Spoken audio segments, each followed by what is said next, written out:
Welcome to Inside the Nest. I'm Gray Paholke. Joined with me is head softball coach Dustin Combs. Congratulations. Welcome to the show. Thank you. Thank you for having me.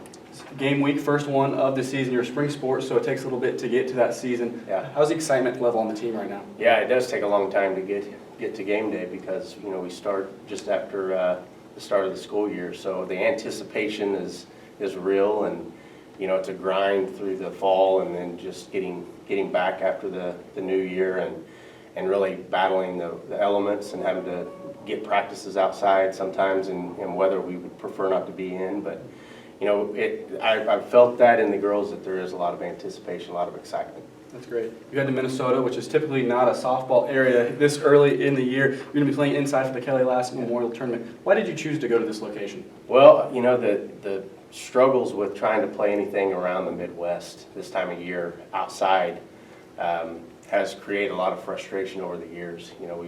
We've typically opened up our season in Bentonville, Arkansas, and just really haven't had much luck getting those games in. For us, it's an opportunity to for sure get the games in, and it'll be quality competition. So I think that both of those reasons are good for us, and that way we know we're getting 4 games in this weekend. We've had many years where we sat around waiting to see if we would play that opening weekend, to find out we didn't.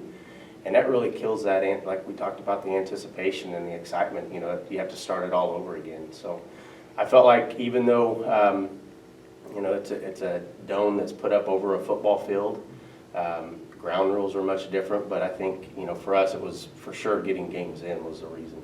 You had a big-time senior class this last year. They graduated, but you have a great class this year with about 3 years under their belt, over 570 games combined between them. Tell us a little bit about your seniors. Yeah, there's no question that even with the group we graduated last year, this senior class is really experienced. We'll look to use Sarah Lewis a lot in the circle, and she'll play big into our offensive plan.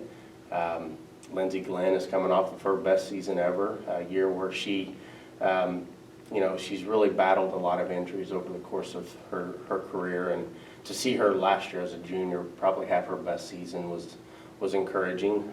Our middle infield is, defensively is as solid as anybody I've ever coached, with Emily Hoover and Ashlyn Sutton. Emily's basically walked on this campus and started from day one. Ashlyn's been, had her best season last year as a junior, so that's encouraging as well offensively. And then Taylor Alicon, an outfielder that will play into this season quite a bit with her ability to swing the bat. Offensively, she's going to find a way in the lineup.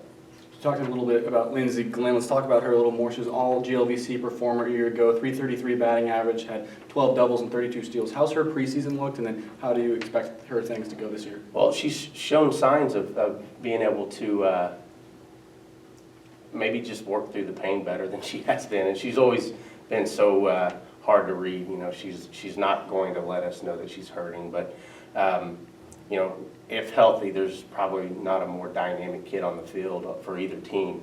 Ability to hit for some power, but also runs like a deer, and more than anything, she's successful. I think she wasn't thrown out last year in her stolen bases attempt. So anytime you're going to risk that ability with an offense that I think can score runs, you have to be successful, or you're just taking runs off the board. So, she is a great defender, and we play her in right field because she can cover a gap to the fence line, and ideally, a player that can go get outs that are foul balls is pretty special. Takes maybe a momentum away from the offense. So, if we keep her healthy, she'll be at the top of the lineup. She'll produce a lot of runs for us, both with her speed and her bat.